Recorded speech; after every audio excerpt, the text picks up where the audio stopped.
Hello दोस्तों, नमस्कार। मैं डॉक्टर सुरेंद्र प्रसाद कंसली ज्योतिष आचार्य आज की ज्योतिष की इस नई श्रृंखला में आपका स्वागत करता हूं।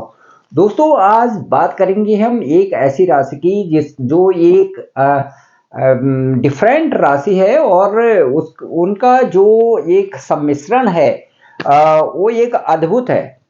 एक तरफ हवा का भी प्रेशर है, तो साथ साथ में पृथ्वी तत्व भी है, वायु तत्व भी है, और पानी कहाँ है इसका तो पता ही नहीं। जैसे ही कुंभ होता है, कुंभ के अंदर एक घड़ा है, तो घड़े के अंदर पानी भी होना चाहिए, पानी का पता नहीं चल रहा है। पृथ्वी तत्व तो वो जो घड़ा है वो है ही, और साथ में वायु तो उसके अंदर ऑलरेडी एग्जिस्ट है ही। तो आज हम लेंगे कुंभ राशि को, और कुंभ राशि का मार्च का जो 2024 है ये कैसे रहने वाला है इसको लेते हैं।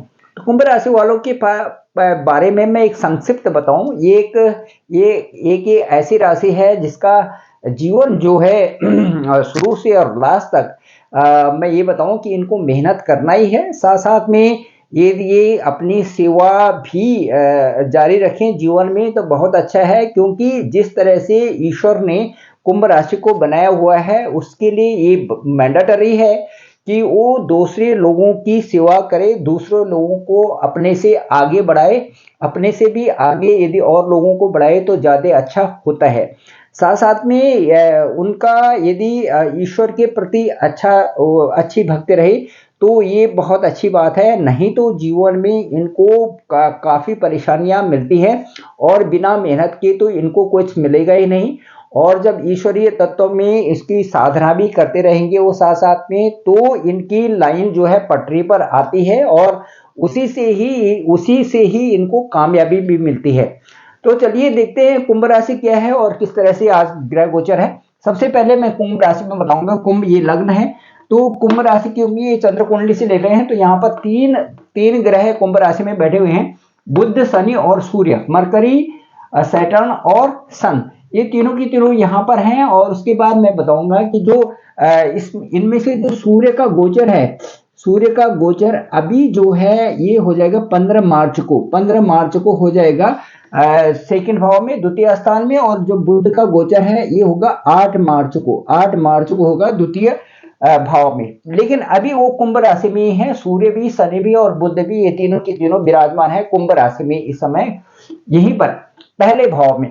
द्वितीय भाव में राहु है, राहु की स्थिति बनी हुई है। तृतीय भाव में जो जुपिटर है, गुरु है, और उसके बाद केतु जो है वो 8वें स्थान पे है। और 12वें स्थान पर दो ग्रह बैठे हुए हैं कुंभ राशि के और दोनों ग्रह जो है एक मार्स है और एक वीनस है।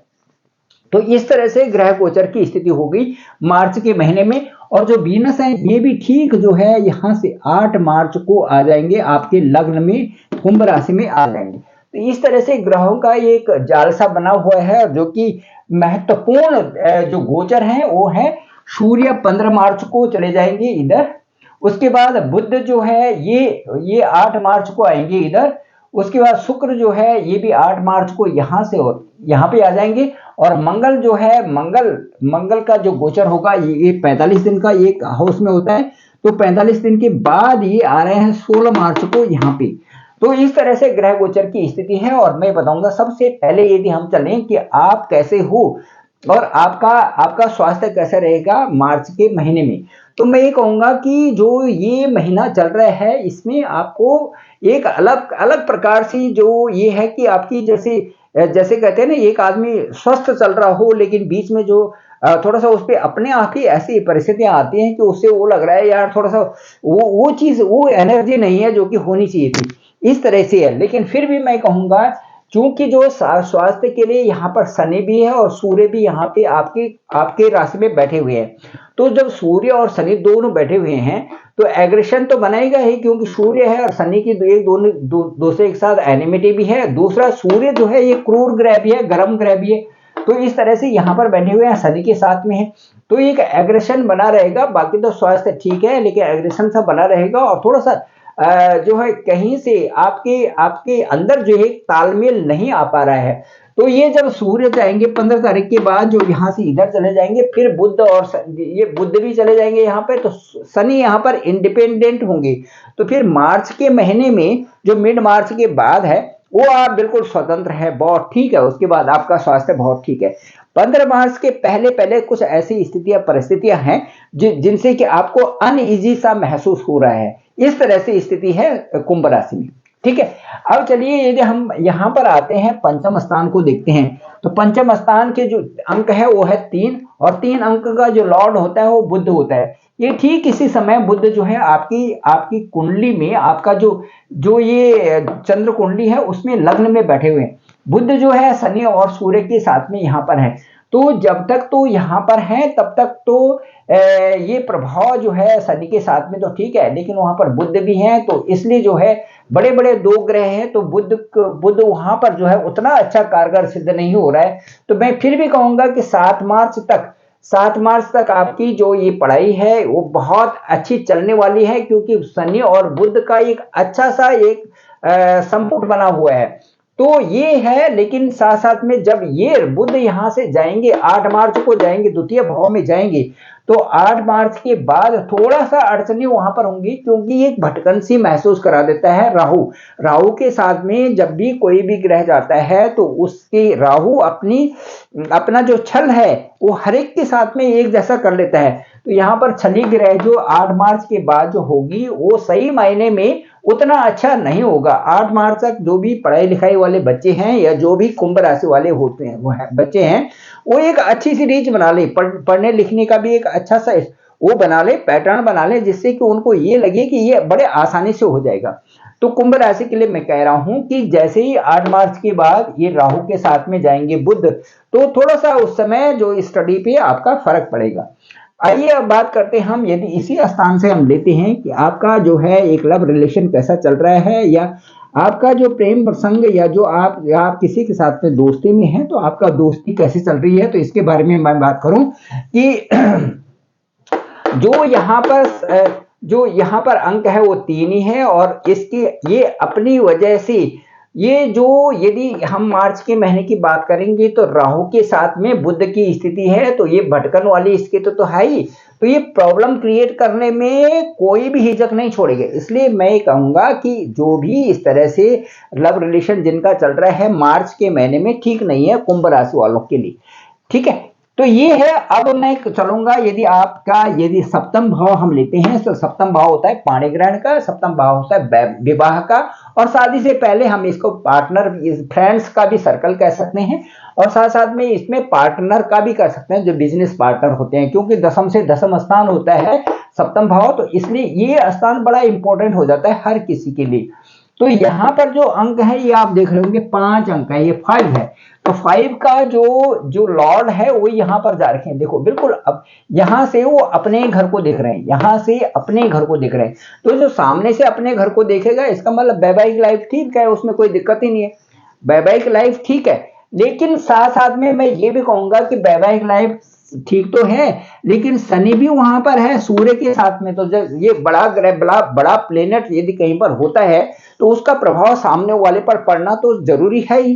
तो जब वहां पर शनि है, Shani just a president of the horoscope, तो वहां पर शनि बैठे हुए हैं, शनि का पूरा वॉच है सामने, तो शनि जब वॉच करेंगे और साथ उनके साथ में वहां पर सूर्य है, तो सूर्य और शनि का जो संपुट है, जो इन दोनों का एक दूसरे के साथ में एक दूसरे के साथ में जब भी आते हैं तो इतनी अच्छी मैच है ही नहीं उनकी।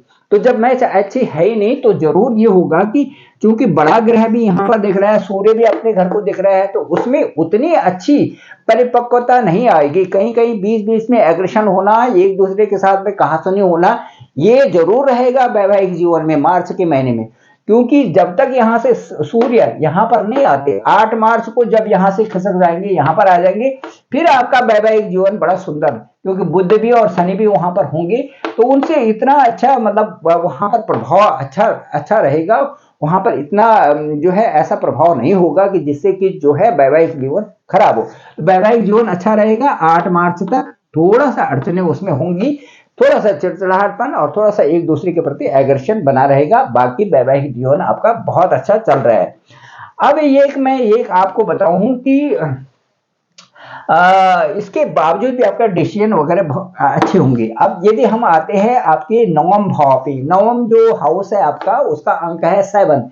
7 का जो लॉर्ड है वो होता है वीनस, वो होता है शुक्र। तो शुक्र बैठे हुए हैं आपके देखिए 12वें स्थान में। तो 12वें स्थान में बैठे हुए हैं तो मंगल के साथ में बैठे हुए हैं, तो मंगल के साथ में बैठे हुए हैं, इसका मतलब ये है कि जो आपकी फॉरेन से संबंधित जो चीजें हैं, जो भी आपकी दूर दराज से जो प्राप्तियां हो रही हैं, जो भी आपके उस फील्ड में हो रहे हैं, चमक दमक फील्ड में जो आपकी एक अच्छी सी प्रोग्रेस बनी रहेगी, आपका भाग्य जो है उन दूर से प्राप्तियां कर रहा है। और साथ साथ में जो ये मैं बताऊंगा कि शुक्र अच्छा रिजल्ट वहां पर दे रहा है, क्योंकि वो मंगल के साथ में है, और व्यापार और नौकरी में भी बहुत अच्छा आपका इस समय चलेगा मार्च के महीने में, क्योंकि वीनस और मंगल का जो एक युति है वो बहुत अच्छी है, और दोनों के दोनों एक अच्छी अवस्था में वहां पर है। 8 मार्च के बाद जैसे ही शुक्र वहां से आ जाएगा, लग्न में आ जाएगा, वहां पर मंगल हो जाएंगे। मंगल के वहीं पर रहने से आपकी कार्यों में और भी प्रगति बढ़ेगी, आप कार्यों को निष्प्रभ होकर के आगे बढ़ाएंगे, और बहुत सुखद स्थिति में आपको उन कार्यों को करने में एक अच्छी सी अनुभूति होगी। तो अब यदि हम बात करते हैं आपके व्यवसाय की, आपके ये कर्म क्षेत्र की, आपके दसम भाव की, दसम भाव का स्वामी जो है मंगल है। जैसे कि मैंने अभी कहा, मंगल यहाँ पर इंडिपेंडेंट रहेंगे 8 मार्च के बाद। तो मंगल की जो यहाँ पर जो आपकी संप्रभुता रहेगी वो बहुत अच्छी बनी रहेगी, और आपका जो कार्य क्षेत्र है उसमें उन्नति ही बनेगी। और 16 मार्च को जब यहाँ से मंगल यहाँ पर आ जाएंगे तो बहुत अच्छे तरीके से आप कार्य करना शुरू कर देंगे। जैसे ही मंगल आपके लग्न में आ जाएंगे तो बहुत अच्छी तरह से आप कार्य करना शुरू कर देंगे। परंतु जो मुझे लगता है कि वहां पर कार्य की अधिकता आपकी 16 तारीख के बाद बढ़ जाएगी। तो इस तरह से ये प्रभाव था मार्च के महीने में कुंभ राशि का। और मैं कहूंगा कुंभ राशि वालों के लिए कहूं कि इनको 2 चीजें करने की बहुत जरूरत है। एक तो अपना जो समय है उसको मेहनत से आगे बढ़ाए, मेहनत करते रहे लाइफ में। दूसरा, इनको ये जो सबसे अच्छी बात है, दूसरी जो बहुत महत्वपूर्ण चीज है, इनको भक्ति भाव और ईश्वर को मानने वाले ये होते हैं, उसमें भी अपनी जागृति बनाए रखें। साथ साथ में जो तीसरी चीज है वो ये है कि अपनी चारित्रिक प्रधानता इनको बनाए रखनी है। तो ये तीनों चीजें यदि आप अच्छी लेबलिंग पे करके चलें तो बहुत आगे बढ़ सकते हैं। साथ साथ में रोज हनुमान चालीसा का भी पाठ करें, इसके साथ साथ में जो दुर्गा कवच है उसका भी पाठ करें, और इस तरह से अपनी जो जिंदगी, जो अपना जो जीवन है उसको बहुत अच्छा सफल बना सकते हैं। दोस्तों मेरा डिस्क्रिप्शन पे नंबर है 9868280191। आप मुझे अपना हॉरोस्कोप भी भेज सकते हैं, और मेरे इस चैनल को जरूर आप लाइक भी करें, सब्सक्राइब करें, और लिंक को दूसरे लोगों को भेजें ताकि अधिकतम लोगों को इसका फायदा हो। कमेंट्स जरूर करें। Thank you very much.